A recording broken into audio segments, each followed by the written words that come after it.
Hello, and welcome to an Unconventional Guide to Success, where we are exploring concepts and discussing real-life examples showing that the path isn't linear and the journey to success is self-defined. My name is Linda Misegadis. And I'm Scott Montgomery. And we will be your guides. I find it fascinating, and I just I tied it together like you did in the notion that I'm just fascinated for me that it always comes back to relationships, which is the common thread to improving communications, to improving how you lead in your leadership styles, to improving on all the different components of the things that we're talking about, right? Your habits, your goals, who you surround yourself with for said habits and goals, execution. It's just interesting. And I love diving deep into this. And I really appreciate this platform with you, Linda, because I think we're really going to be able to introduce for me, it's the next generation. I mean, I've given my book to several folks that are more experienced than me. And I say to them, the book's not about you. And they said, no, I got it. After I read it, I gave it to my grandkids. I gave it to my children. This is really my intention in what we're talking about, is just creating awarenesses, because the way that I got aware of these things is changing for them. So if they're looking for ways to be better at communication, there's a tool out there that hasn't even been developed yet. So I'm not telling you what tools to use, I'm telling you to be aware that it's an important factor to relaying information. You know? It's absolutely. It's cursory, but it is all the same. And I'm finding the more I talk about it, the more I find people are experiencing very similar, mentors and relationships. And it's just a fascinating thing. I digress. So why did you put leadership as a chapter in your book? So like, why was that important to you to have leadership in there? Because my book is geared towards those folks who are, like me, who saw leadership at a very young age, but didn't know what to do with it, who found themselves in more of a solo or entrepreneurial role that requires a stronger toolkit of leadership.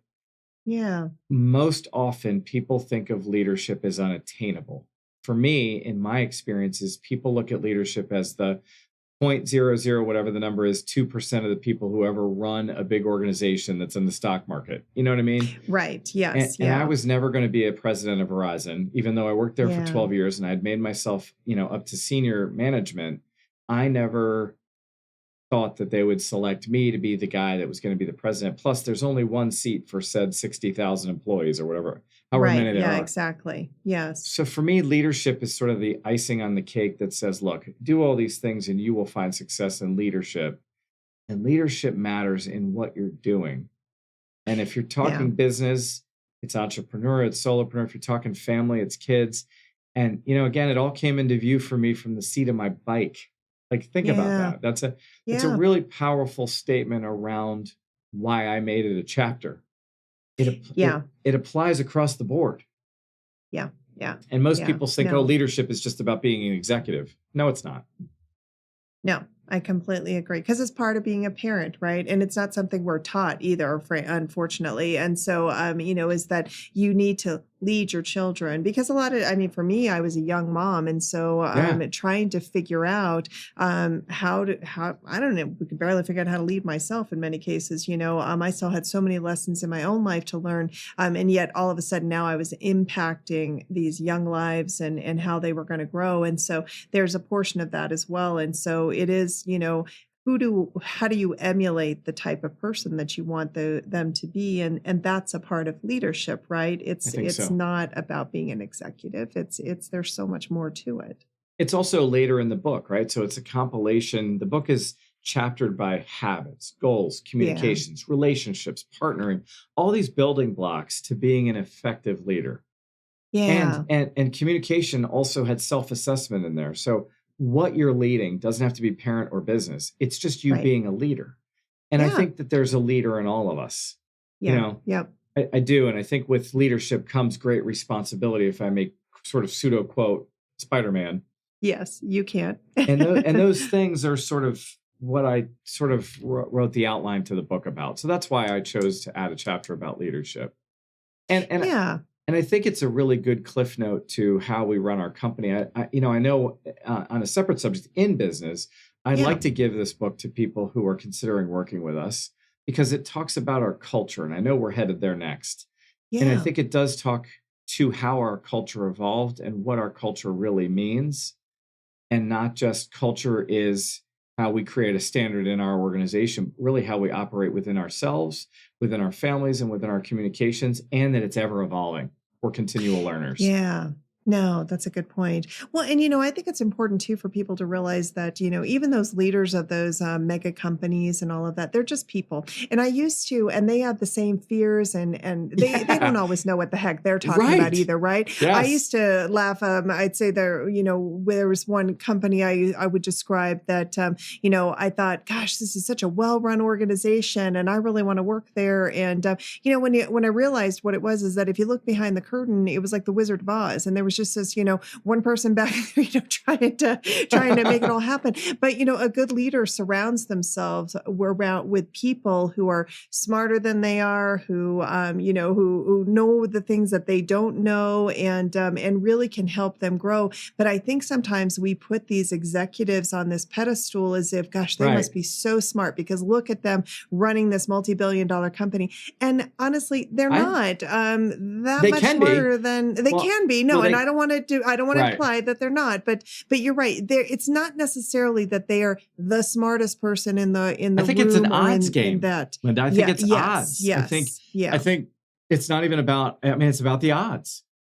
It's a good point. Yeah, because you think about, gosh, I've seen some people who are in charge of companies and they are the biggest ding dong I've ever met. I'm like, I don't even know how we're keeping the lights on. But the reason why we are is because they are surrounded by amazing people around them that help lift them up and keep things running. And then I have worked with other executives who are incredibly smart and very in tune and very aware.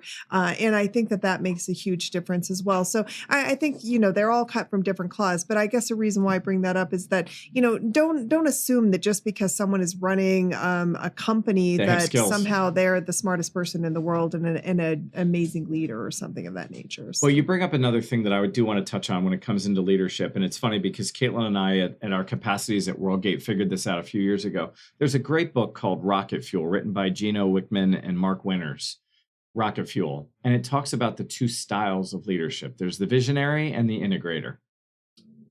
Interesting. Okay. And it is interesting in that the integrator is the person who wants to put the puzzle together and is typically the one that says, how is all this going to work and make it work?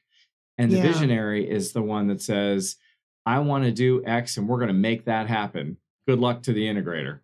Right. Yeah. And those things are really important to understand as leaders, because there's also different styles of leadership. And I wanted to touch on that a little bit as it relates to bigger and smaller firms, right? The visionary is the visionary makes up 3% of the workforce. What was it? I got a quote here. 3% of the workforce is visionaries. That creates 2/3 of the jobs that are out there. It's very interesting to me that the odds of getting promoted into one of those big executive jobs is more the case than the skill set of the people who are promoted into them. And I've seen some very successful, perhaps even visionaries, not make it to the next level because they weren't part of the odds pool and they would be smarter than anyone in the room. Yeah, and I love that you say that because I think sometimes and what sometimes will create and I know that this is one of the things that you said about why you kind of went the entrepreneurial path is that you recognize that because, of your background, because of your lack of degree, that you weren't going to be considered for that C-suite because you weren't going to meet the odds pool on who was going to be selected. Exactly. But it did not stop you from then taking a different path and creating your own success and your own leadership opportunities. And I think that's so important for our viewers to hear as well, is that don't let the odds pool prevent you from thinking that you can't still be incredibly successful. You'll just find a different path forward. So, because you might be the person who should be running that company, Right. because you are the smartest person in the room, but the odds are against you. And so you have to then look for different opportunities, but don't let it stop you in thinking that it's because you're not capable or qualified, or it just could never happen because of my background or who I am or something. That's such an important leg to the bar stool of the concepts I want to portray in this podcast and that I portrayed in the book. And that is that notion of unconventional success, because there are dimensions to leadership, for example, that you may not want to endure, that you're only going to sleep 4 hours a day and you're going to make 500 grand a year and you're going to be at the mercy of all these people because you've Yes, chosen to be the leader of one of these big fortune companies. When in absolutely. actuality, you could end up making a ton more money and working half the time and being Yes, because there are happier. trade-offs, right? There's trade-offs for everything. Yes. Yeah. And for me, I wanted to fine tune my communication habits and goals. I wanted to write a book and I wanted to be more available to my children. And sometimes I have Right. as much Yeah, stress in building up my practices within WorldGate as I would as I was running executive company, but the return is greater on a lot of different levels. So those things, absolutely. that is such an important piece that I hope people hit rewind on, because what you Yeah. just said and what I just said to complement it is a concept and not a fact. But it becomes Yes. a fact the minute it is executed on. I totally agree. Well, and that's been the whole purpose of this podcast, right? In looking at all of that is to, really kind of establish those partnerships, those relationships, find the Yep. coaches and mentors who help, provide you Yes. guidance along the way, then developing the goals and the habits and the self-care. So determining what's important to me, because maybe what's important to me is 4 hours of sleep and having all the responsibility for thousands of employees, and maybe that's what is really important to me, or what's more important to me is what you described, and so finding out what makes you feel successful, what defines success for you, is what the whole purpose of this has been about, and that's different for everyone, and it doesn't mean that anyone is any less successful because of the path that they choose, And right? remember, success equals happiness. And the Yes. objective here is to find your happiness. Yes, yes, I yes. mean, Yeah, I totally agree. it's been so rewarding to talk about these chapters and move through this podcast, because this book it has a bow around it in the dialogue we're ending with here on this particular component of leadership, because Yeah. that is the unconventional piece that is sometimes not even addressed in the world in which we're all moving so fast and have these standards we have to meet and these things that we have to do that we are called successful in if we check them off.